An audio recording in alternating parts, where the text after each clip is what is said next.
Well, I'm here at Blackhawk College with Susan Sacco, and Susan is the Disability Services Coordinator for Blackhawk, and we're going to talk about the process of applying and registering here at Blackhawk and the differences between the types of accommodations and assistance you can receive in high school versus what you would receive at a community college like Blackhawk. So, Susan, thanks for talking with us today. Thank you. I'm excited to be here, Coy. Okay.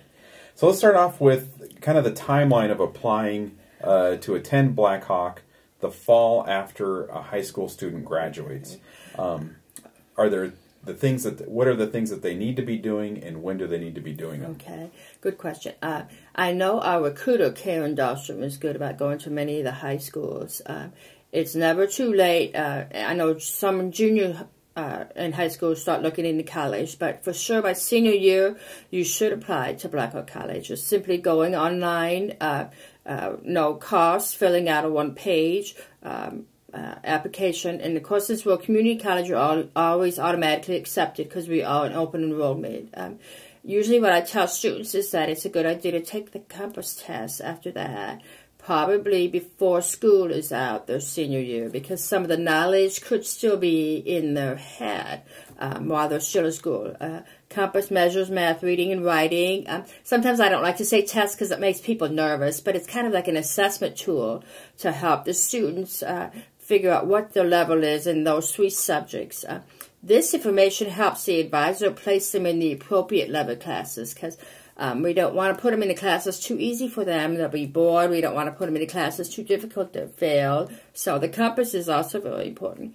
The other thing a student must do, and this is something they can work with their teacher in, or maybe even their guidance counselor, is a FAFSA. The financial aid is done online too. You do need your parents' tax information from January for that past year. So I believe for this year, like our deadline is like June 1st. So somebody needs to have applied for FAFSA in January before June to get into college in the fall. So filling out the financial aid is very important as well. And after they do the compass exam, they usually make an appointment to see an advisor based on their major or what they're interested in and what they want to study.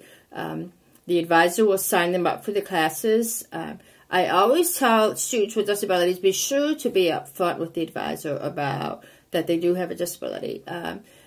One thing I do know that sometimes students want to take full-time load for classes, which doesn't sound like a lot, but for some students starting out, a first-time experience, maybe take 1 or 2, maybe 3 classes at the most. See how it goes. Get a feel for it.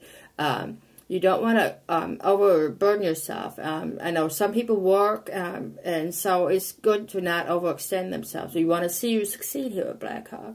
So work with the advisor in picking out the classes you need. After you see an advisor, then they come and see me. I'm the person that provides the accommodations or help for while they're in school. One of the important things that the student will have to hand on to when they leave the high school is the IEP.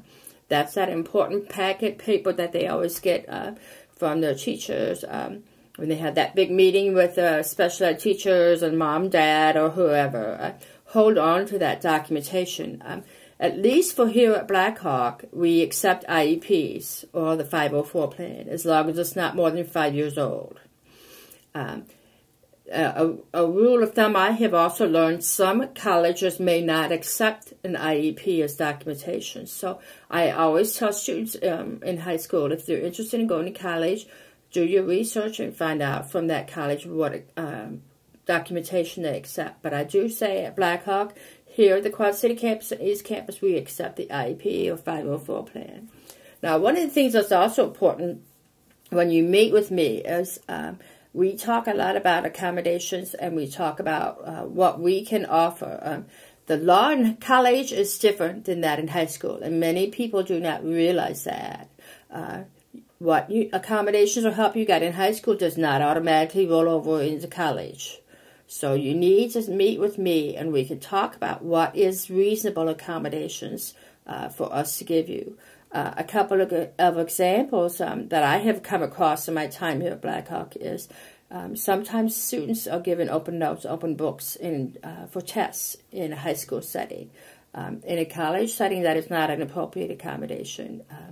Another example is in high school, some students with disabilities maybe have an aide with them all day, providing one-on-one assistance, that sort of thing. When you are in college, at least here at Blackhawk, that is not an appropriate accommodation.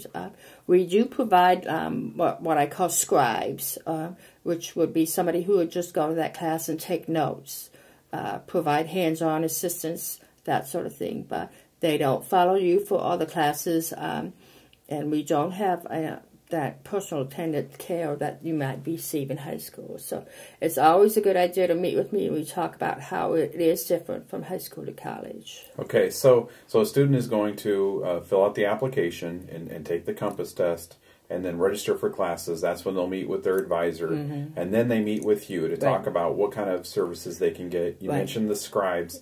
What other types of accommodations could students receive? And to go along with that, how are things different?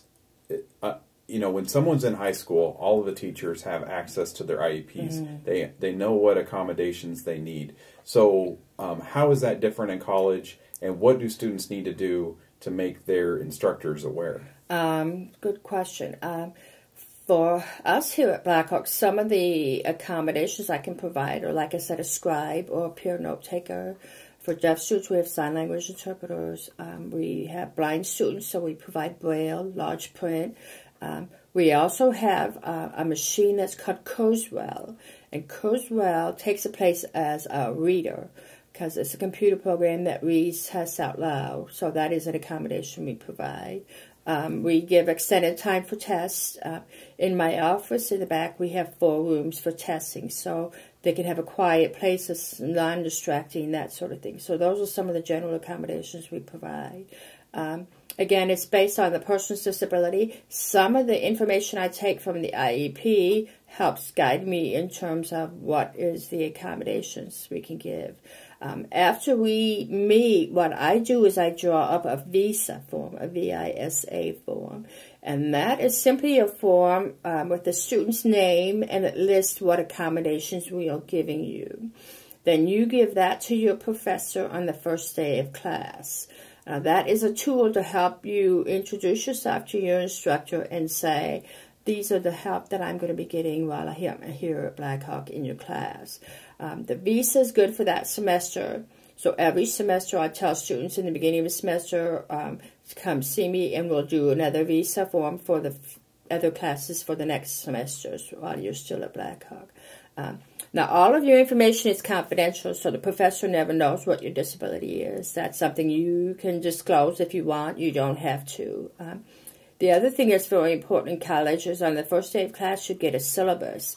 And I always call that like the Bible, because that is from the professor, and it lists things like his office hours, how do you contact him, and it also lists all of the expectations they expect from you for the semester, including when quizzes are, when tests are, when papers are due, speeches, what have you.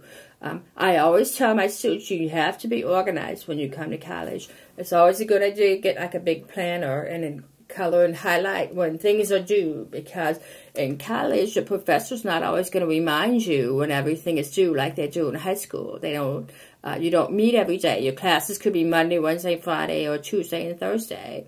So they'll expect you to follow the syllabus and follow when things are due. And like I said, they don't give you warning in the week class before and say, oh, you have a test Wednesday. You'll just show up Wednesday and there's a test. So you have to really follow closely with the syllabus and be organized. One good thing about Blackhawk is we have other services available. If a student is struggling, we have tutoring services that are available. You don't need permission from me to see a tutor. It's free. They're here every day, and I believe on Saturday mornings as well. So there's also resources around the college. We want to see students succeed. So that's our goal. That's our mission. Okay, so someone that's in our program that is interested in going to Blackhawk, I think that you would agree in this. It's very important for them to meet with you. Oh, yes. Because when you're in high school, all the teachers know what's on your IEP. They know what accommodations you need. They know where your struggles are.